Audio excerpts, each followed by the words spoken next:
guys, it's me Ellen and welcome to my channel. Today, samahan niyo akong gumawa ng crochet tulips. So first, start by doing a magic loop. And then, start with row 1, next row 2, and row 3. Feel free to pause the video to follow the instructions more.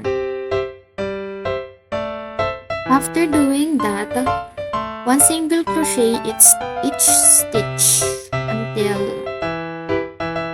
row 13.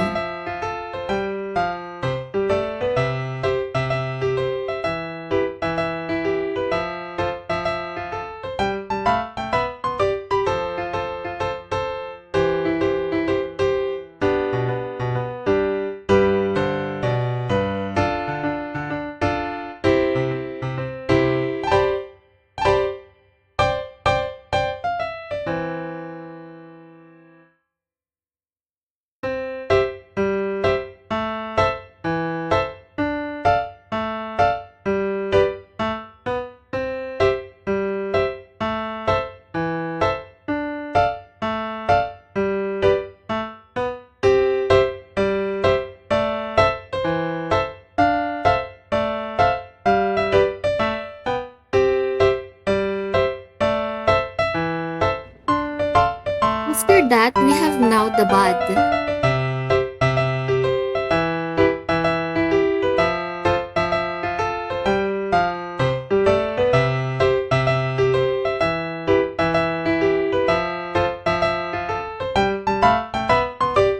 Now, gawin na natin yung leaf.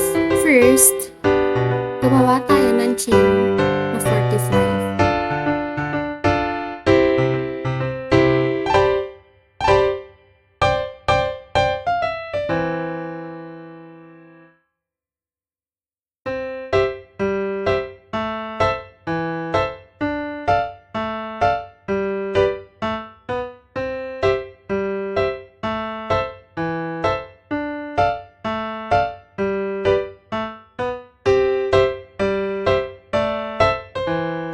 After chaining 45, double crochet on the third loop of the chains.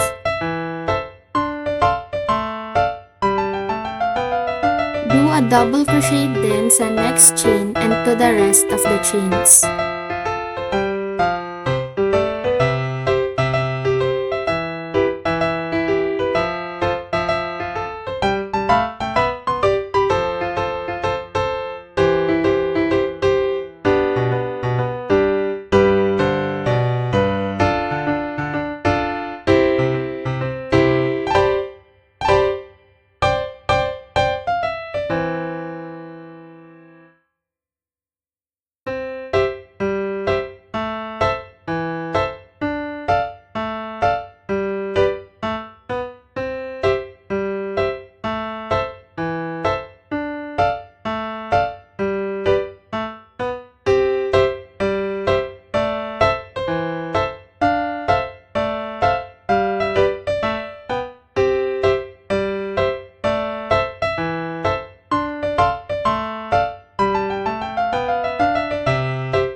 Double crochet another 5 on the last chain.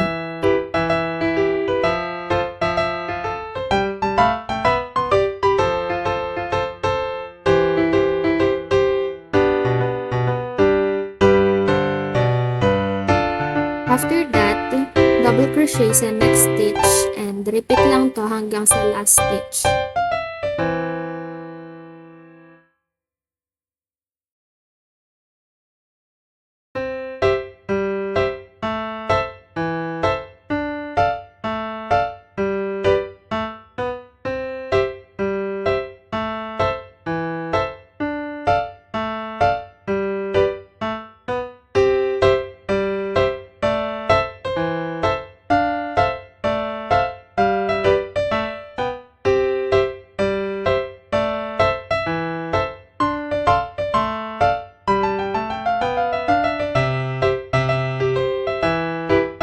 After that, do another double crochet on the last stitch and then yarn over and pull to sa loop ng first double crochet.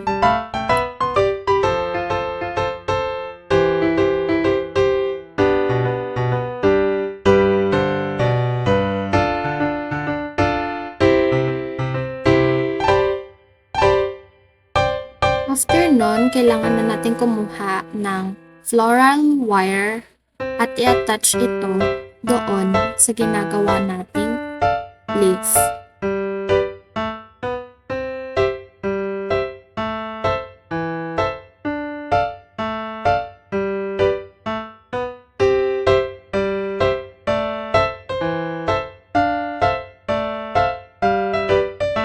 After natin i-place yung wire, gumawa tayo ng 1 single crochet sa first stitch and then 2 single crochet naman sa next stitch para ma-secure natin yung wire.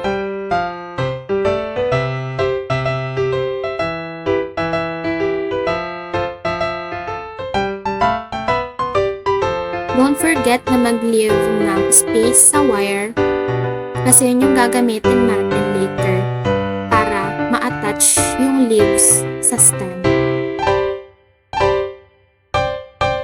While doing this technique, make sure na nako-cover ng bawat stitches yung wire para hindi sumilip yung wire after.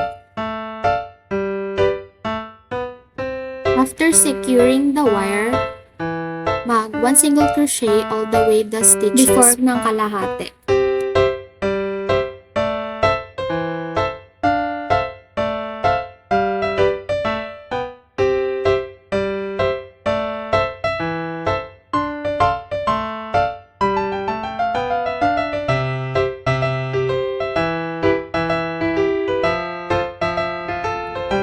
Single crochet sa next stitch and then double crochet sa next stitch. Bend the wire para magkaroon ng easy access sa stitches. Then chain 3.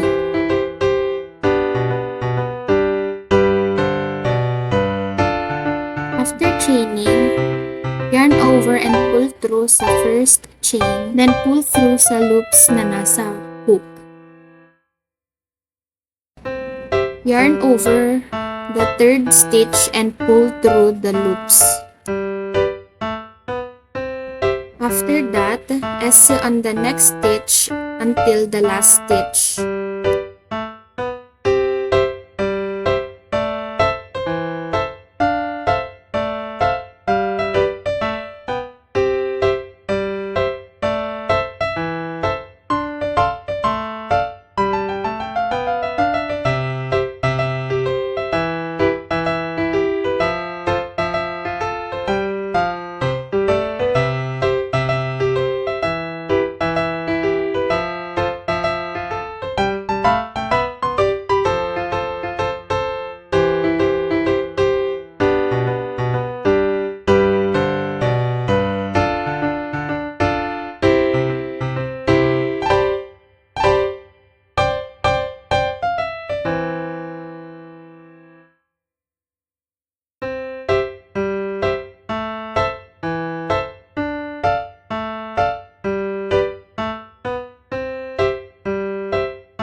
After securing the stitch, ikutin na natin yung wire para mag-isa na yung dalawang magkahiwalay na wire, then cut the wire.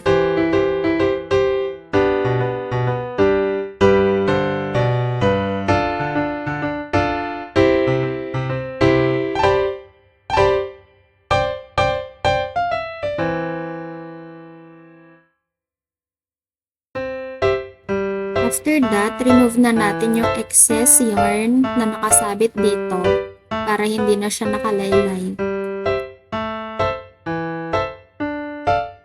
After that, move on na tayo sa pagka-attach ng pieces sa stem.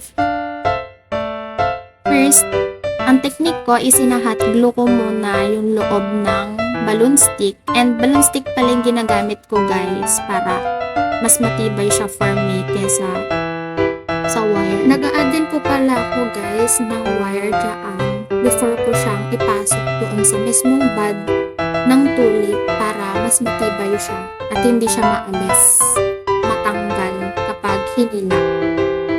Ang ginagawa ko pala guys, pinapasok ko muna yung green yarn doon sa butas sa baba and then itatali ko yung yarn doon sa wire na nilagay ko kanina para diretso yung pag-ikot ng green yarn hanggang sa dulo ng stick.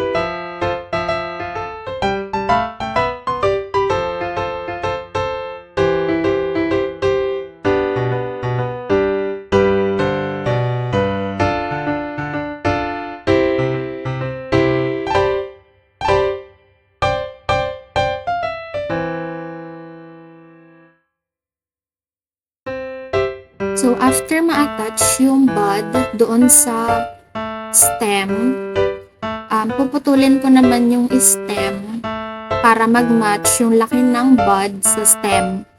If gusto nyo naman na ganun lang kahaba yung stem ng flower nyo, pwede nyo naman na din na hindi na i-cut.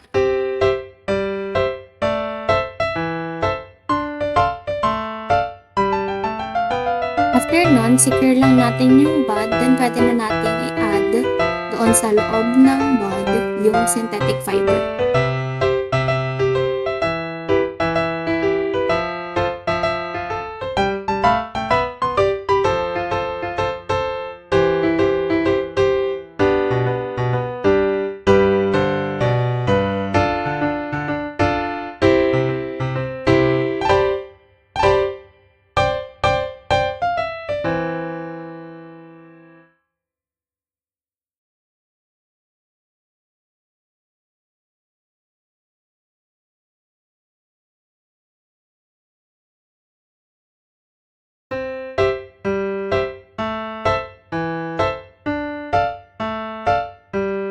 After malagyan ng synthetic fiber, ginaganyan ko siya, tinutusok-tusok ko siya para mag-combine yung mga hiwa-hiwalay na synthetic fiber sa loob.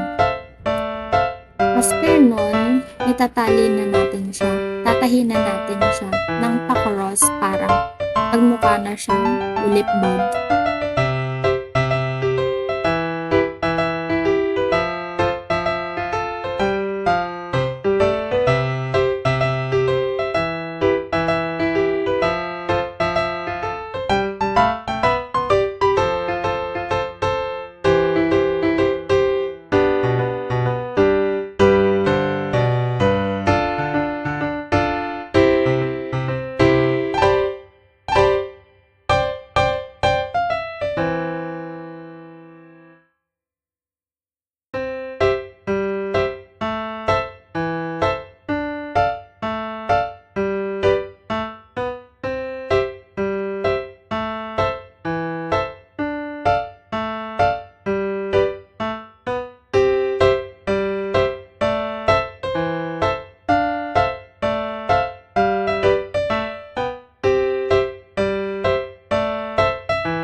After nyan, i-secure na natin siya and then ikutin na natin yung green yarn sa stem.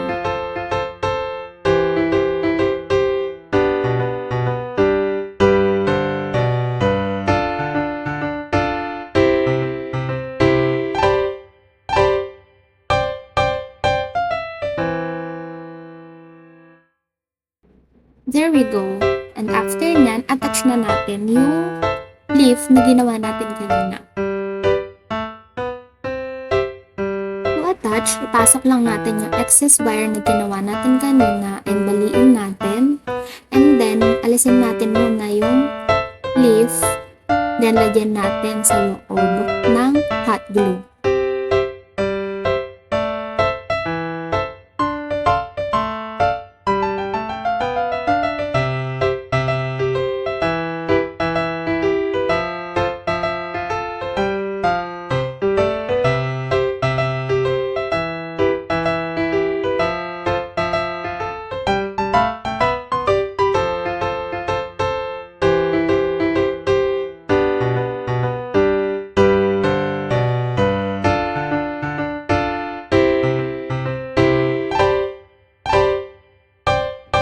After natin malagyan, ipasok lang natin yung wire kanina na binali natin.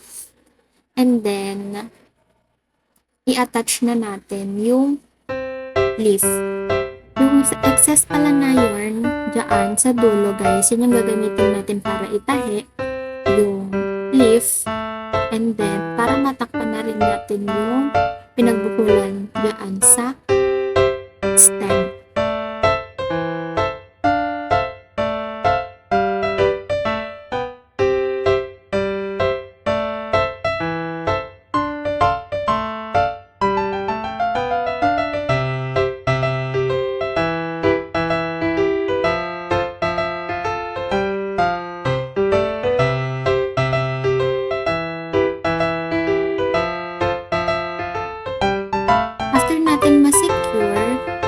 Tago lang natin yung ibang portion ng yarn and then pwede na natin i-cut yung yarn.